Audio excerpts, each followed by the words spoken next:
If you've been following the Growing Deer team very long, you've likely seen several videos with Rylan White. And for those that have been following for years, you've watched him grow up in the outdoors.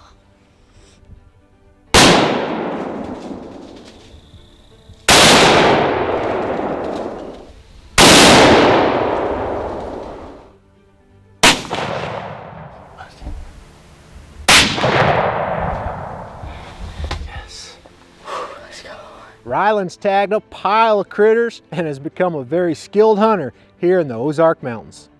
A few years ago, Rylan and his father Chase landed a hunting lease, and they've been working hard to improve the habitat and hunting opportunities on that lease. Through TSI work and providing high quality groceries from food plots, Chase and Rylan have watched the deer numbers increase as well as the quality of deer used in the lease.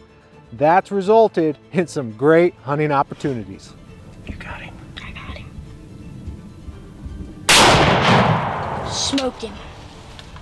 For a deer herd to express its full genetic potential, there needs to be high quality habitat, more groceries than the deer herd can consume.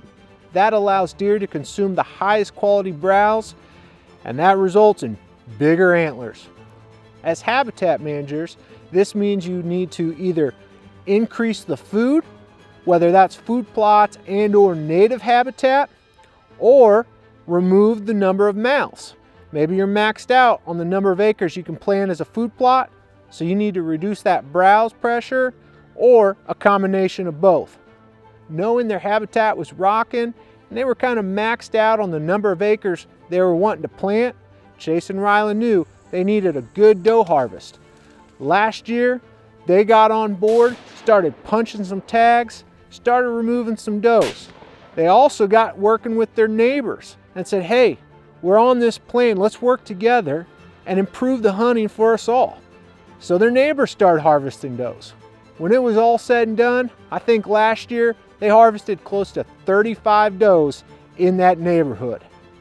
Removing that many mouths off the landscape, well, the deer that did survive, well, they had some great food, and that's going to allow them to look really good going into the 2024 season.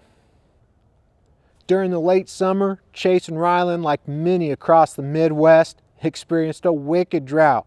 However, the green cover seed forage that was growing, that was attractive to bucks, and they had some great encounters with some dandy bucks early during Missouri's archery season.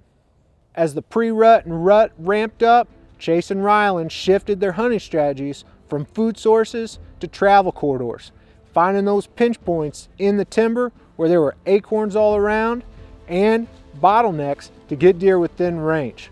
They saw some nice bucks.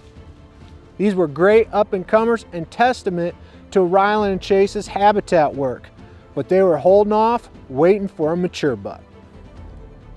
During the evening of November 11th, a mature buck they call Ghost showed up on the edge of a food plot they call Golden Corral. What's interesting is that last year on November 10th, Chase was bow hunting on the edge of the Golden Corral back in a corner. He had a great encounter with the young buck, gave him the pass. But what Chase didn't know at that time until he checked his Moultrie mobile was that Ghost was out in the Golden Corral plot, just out of sight from Chase while he was hunting. Chase and Rylan called this buck Ghost because last year during the rut, he disappeared. They hadn't seen him until this year, November 11th. Knowing Ghost was back in the area, Chase and Rylan were pretty excited. The morning before Missouri's firearm season, Chase was self-filming. He was bow hunting up on a ridge they call Rut Ridge. It's got that name for a reason, because during the rut, it seems every deer on the property seems to travel that ridge. Just the way the terrain lays, it bottlenecks deer down. Again, if you find those bottlenecks, you're going to see a pile of deer. Rut Ridge did not disappoint, and I think Chase saw over 20 deer during that hunt. Seeing all that activity, Rylan was excited because the next morning was opening day of Missouri's firearm season. He had the Winchester in hand and he was ready to hunt Rut Ridge. It's November 16th here in southern Missouri. It's opening day, gun season. We got high hopes. This is a place we call Rut Ridge. They're cruising hard. My dad sat here yesterday morning and saw 24, so they're moving through here. He saw a pretty good buck. We're hoping to have another one cruise through and get a good shot at it. It was still early when they heard leaves crunching. A buck was coming in fast.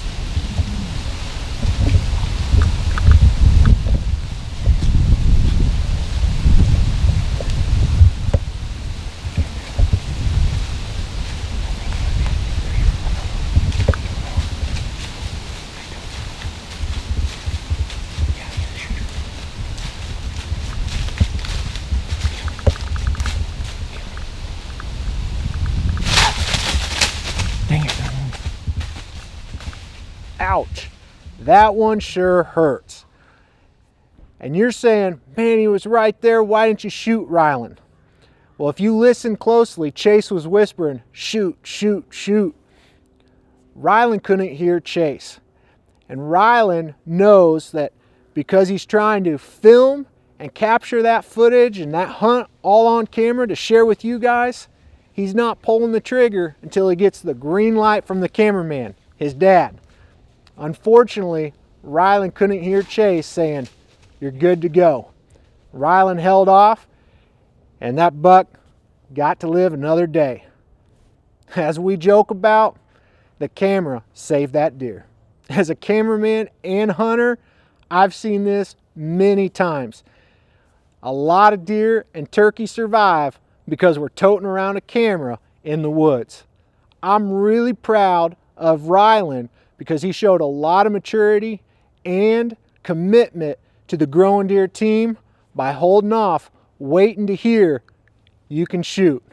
Unfortunately, this one didn't pan out, but I gotta tell you, I had no doubt when I received the text about that encounter, I had no doubt Rylan would be on another buck soon. During the afternoon of November 21st, Rylan checked the Moultrie mobile app and he saw that in a hidey hole food plot they call Cedar Ridge, there was a buck with a doe in that food plot. Given the time of year, does have been pestered by bucks through the rut. We're past the peak of the rut. And does have been pestered, they're not putting up with a buck unless he's tending her. So it was likely this doe was receptive or very close to being receptive. And knowing a receptive doe was in the area, Rylan said, hey Dad, I want to take off school tomorrow and go hunt the Cedar Ridge food plot. The next morning, there was a northwest wind forecast. So Rylan and Chase set up on the south side of the Cedar Ridge food plot. The Cedar Ridge food plot is positioned in a great travel corridor. It's in between the Golden Corral food plot, that big destination food plot to the east, and a really steep holler to the west. Deer that are traveling that area have to wrap around that holler, and they can swing by, grab a bite to eat in that hidey hole before carrying on. And especially on a northwest wind, they can cut on the downwind side of the Golden Corral, scent checking for does. This little hidey hole is in a great travel area, and it's a bottleneck for deer to swing in, grab a bite to eat, or come in and see if any does are in the area. Sure enough, after the sun had come up over the mountains, 2 bucks stepped out into the plot and started feeding on the green cover forage. These bucks drifted off, but it wasn't long before Chase and Rylan spotted a nice set of antlers coming out of the cedars. It was Ghost, and you can bet when Chase gave him the green light, Rylan was ready to pull the trigger.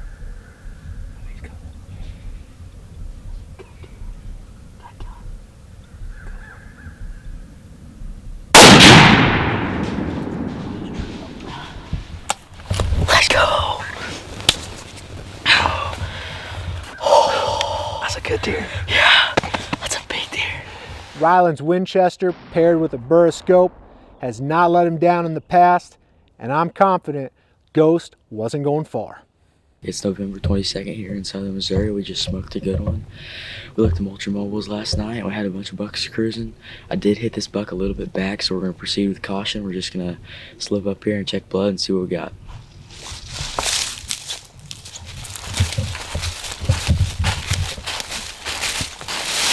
Holy smokes. Look at that deer, dude. Oh, look at the 2s and 3s on it. That's not Holyfield, that's just a good buck. No, he's got double brows. What a stud, man. Oh my gosh. Let's go. This is a buck we call Ghost. He's an absolute stud. He showed back up about 2 or 3 weeks ago. He disappeared last year in the middle of a rut, and we just got him back on camera. We used the multi-mobile, saw that he was working this area, and decided to come down here and give a shot at him. It turned out really successful. Super happy with how it went down. Congratulations, Rylan, on tagging your biggest buck to date. Chase and Rylan's continued success on their lease is a testament to a well-designed habitat and hunting improvement plan. They've done really good work improving the habitat, balancing the number of mouths for what the habitat can support, and hunting the habitat features appropriately. I'll add one last thing. As Chase and Rylan were celebrating, he snapped a quick picture and sent it to Grant and I. I received that picture, and boy was I happy because Rylan had tagged a nice buck, but Grant had also tagged a nice buck. When I got that text, we were standing over Grant's buck, Old Stretch. The fact that we both tagged mature bucks that morning about the same time in the morning, well, we were using a very similar hunting strategy given the phase of the rut. Going back to bucks needing to travel more to find a receptive doe because we'd passed the peak of the rut. We were seeing similar behavior to the pre-rut, where bucks have to travel more during daylight to find that receptive doe. We both used effective hunting strategies that morning, and given we were way past the peak of the rut, there were very few receptive does out there. Those mature bucks were on their feet. Unfortunately for those bucks, they didn't find that receptive doe. Instead, they found a Winchester bullet. Hard work and improving habitat, well, that can result in a lot of venison for the freezer and nice antlers for the wall. Our life, if we work hard and work to improve daily, there can be some great results come from our lives. But the biggest improvement we can make is slowing down and listening to the Creator. He will improve your life more than you will ever be able to on your own. I hope you're able to slow down this week, enjoy creation, but listen to the Creator and the purpose He has for your life. Thanks for watching Growing Deer.